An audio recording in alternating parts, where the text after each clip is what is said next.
Hello there. I'm glad to have you back.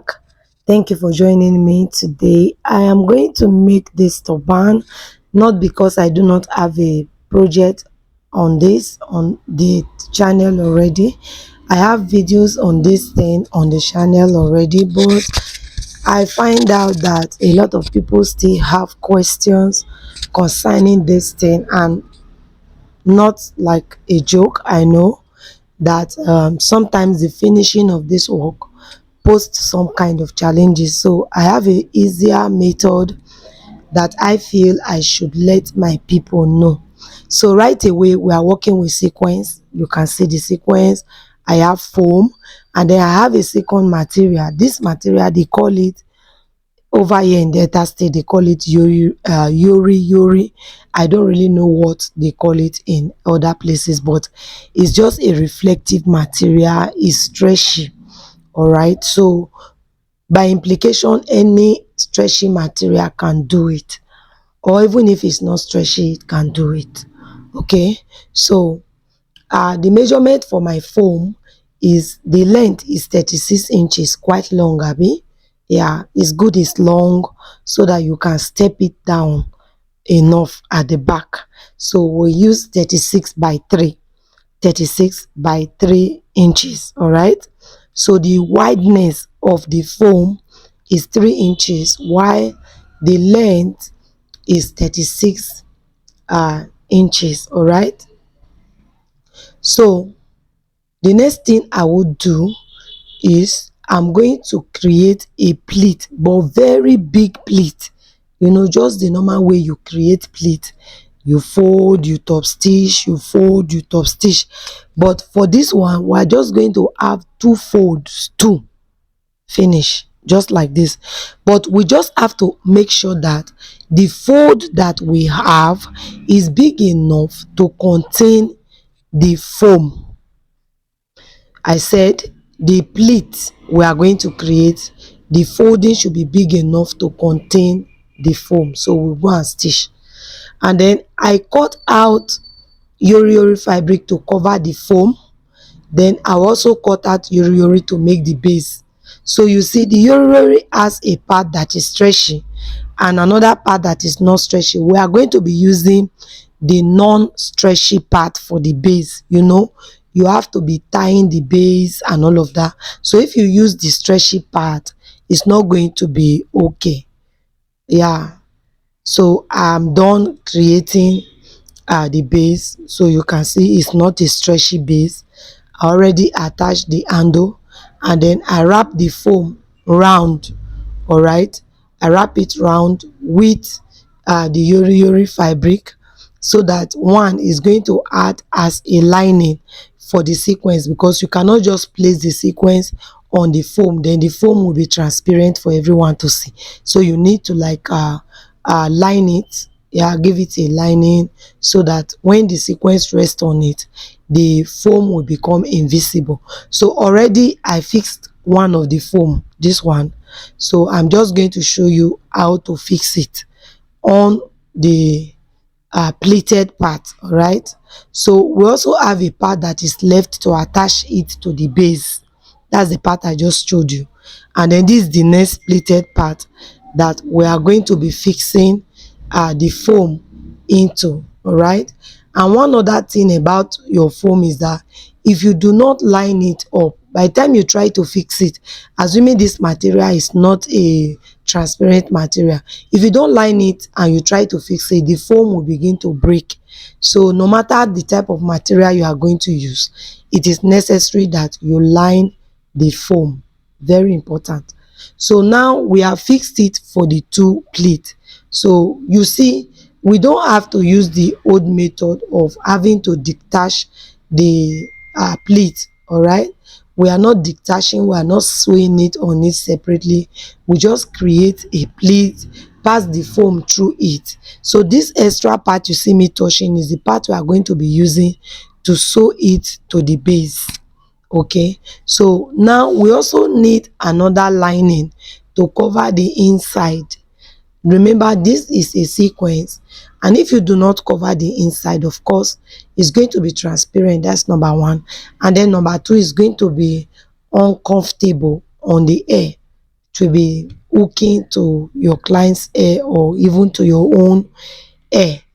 So we go ahead right away to fix the base. So we place the base facing ourselves, and then after that we go ahead and place the next uh which is the part where we have the foam to it, and then I'll go ahead and pin it all through before going ahead to sew.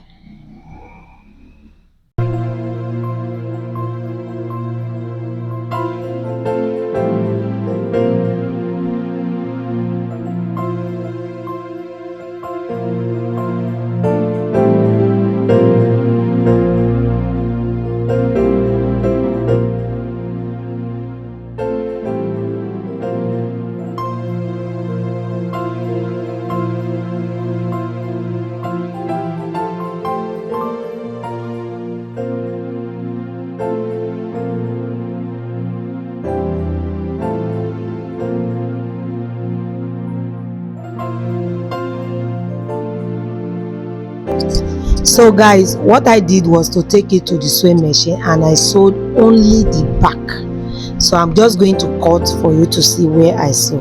So where I stopped is where I sew. So this particular part that looks like it's too high, is going to look too strong and all of that, you do not need to bother about using a sewing machine on it. Just use your free hand sewing on it. Make sure that your thread is thick, okay? Make sure your thread is thick, as in fold it like into 4, pass it into through the needle, it will give you like 8. Sometimes my children can be funny, they can fold for me and fold into 8 and pass it through the needle. Me, I can't do that, but my children can do it. So it will be very thick, so you are very sure that the thread is not going to cut in any way. So we just use the loose stitches to pull it together from the back and you will be done. So I will explain what you do to this part I want to cut off now. So this part I will cut off. You are going to cut it off not too close to your finishing line, but close, but not too close. By the way, I closed with 14 inches. That is the foam part now, which is the beginning. I used 14 inches to close. Remember that this beginning is not the base where this foam is. The base is separate. We are going to be tying the base. So this part I close with 14. All right, so that it will be able to pass through the head comfortably and then drop at the back.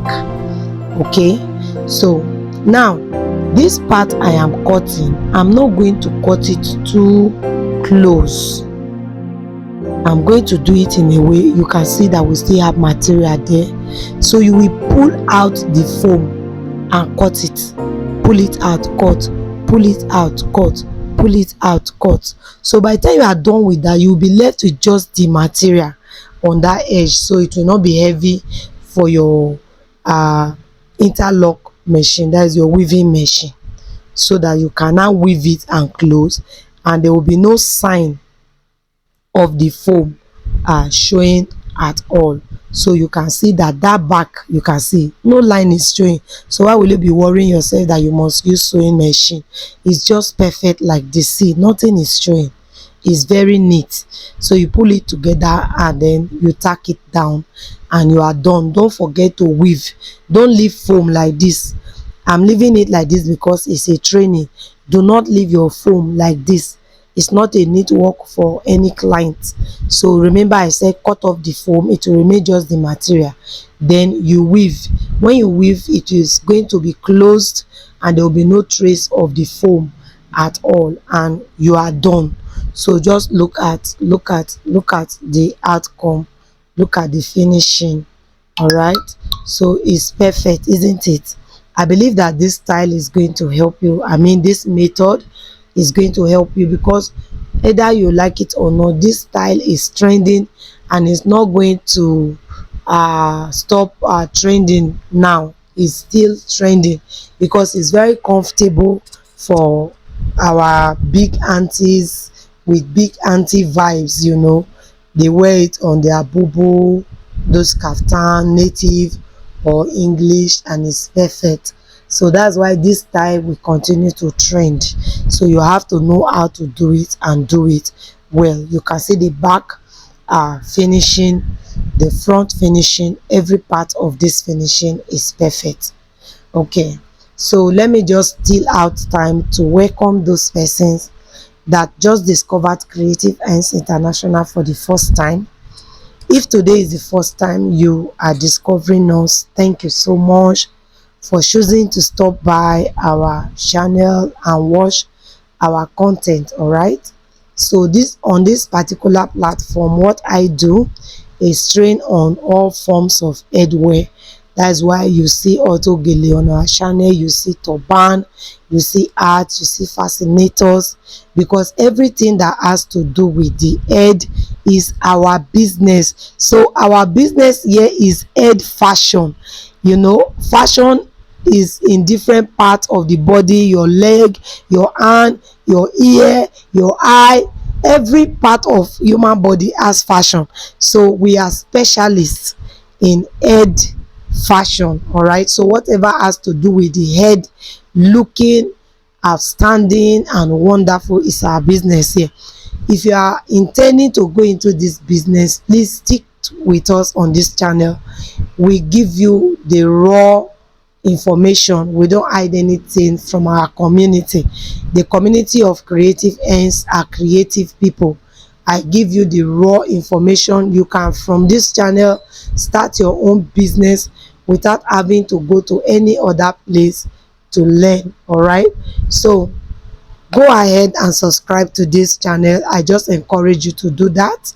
All right, subscribe to these channels and hit on the notification bell so that you'll be among the first persons to be notified whenever we upload new videos. So as for now, this video is done, we are through.